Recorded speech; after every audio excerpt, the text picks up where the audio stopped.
Every time you flee from the presence of God, you're in trouble. Every time.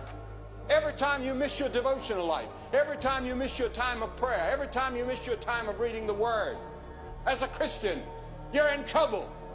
And every time you hear the gospel and do nothing about it, you're in trouble. You're in eternal trouble. Because living inside of your body is a spirit, and that spirit lives forever, either in heaven or hell.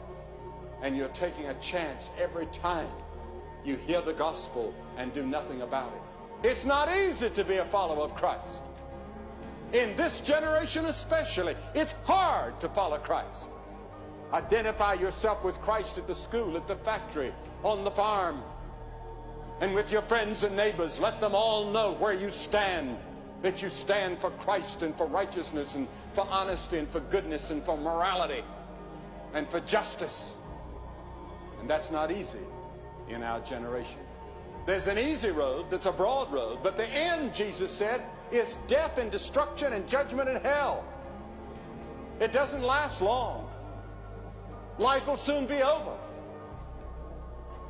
And how many of you are going to wish that you had taken that narrow road? First, sin is fun, then it's boring, and then it makes you insensitive.